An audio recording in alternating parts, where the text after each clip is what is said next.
बच्चों हम ये पहले आपको बताए थे तंत्रिका तंत्र के अंतर्गत मानव मस्तिष्क की संरचना। इसके बाद हम आपका दूसरा टॉपिक चल रहे हैं, उसके अलग से आपका चल रहा है डाइजेशन। डाइजेशन के अंतर्गत है खाली हम आपको बताएंगे विटामिन्स के बारे में, अर्थात जितने विटामिन्स होते हैं जल में घुलनशील, वसा में घुलनशील, उनका एक्सप्लेन करेंगे पूरा पूरा। ठीक, अब आपका हम चल रहे हैं जैसे पाचन। पाचन क्या होता है? जीवधारियों में ग्रहण किए गए जटिल एवं अघुलनशील भोज्य पदार्थों को सरल एवं घुलनशील पदार्थों में बदलने की क्रिया को पाचन कहते हैं, डाइजेशन या पाचन। तो पाचन के अंतर्गत हम आपके पोषक तत्वों का अध्ययन करेंगे। पहला है जैसे आपको कार्बोहाइड्रेट, कार्बोहाइड्रेट्स। दूसरा है वसा, प्रोटीन, विटामिन, खनिज लवण, ये आपके पोषक तत्व हैं, न्यूट्रिएंट। ठीक, कार्बोहाइड्रेट का निर्माण कार्बन, हाइड्रोजन तथा ऑक्सीजन के संयोग से होता है। ठीक, वसा ये भी कार्बोहाइड्रेट, कार्बन, हाइड्रोजन, ऑक्सीजन वगैरह पाया जाता है। अच्छा दवा है ये। कार्बोहाइड्रेट वगैरह था, प्रोटीन्स, इनमें आपका कार्बन, हाइड्रोजन, ऑक्सीजन कहते हैं, नाइट्रोजन भी पाया जाता है। विटामिन, विटामिन का हम पूर्ण एक्सप्लेन करेंगे।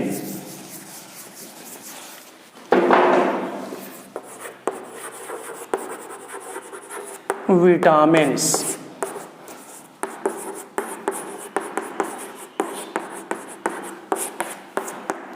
विटामिन्स, विटामिन्स की खोज सन 1881 में N.I. लूनिन नामक वैज्ञानिक ने किया था। 1881 में N.I.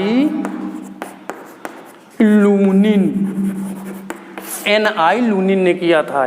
ठीक, विटामिन की खोज सन 1881 में N.I. लूनिन नामक वैज्ञानिक ने किया तथा फुंक वैज्ञानिक ने विटामिन शब्द का नाम दिया।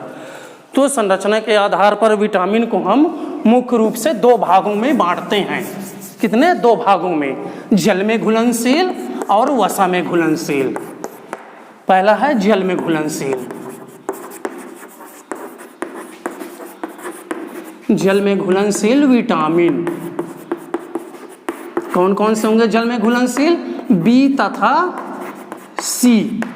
ठीक, और वसा में घुलनशील,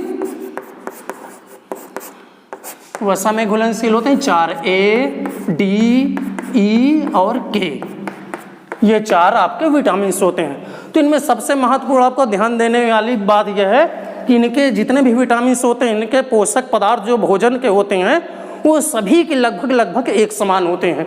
जैसे दूध, दही, मक्खन, पनीर, मांस, मछली, यकृत और हरी सब्जियां, फल, अनाज, ड्राई फ्रूट्स वगैरह जितने भी होते हैं, लगभग जितने भी पोषक पदार्थ होते हैं भोजन के, सब एक समान सभी में पाए जाते हैं, खाली विटामिन सी को छोड़कर।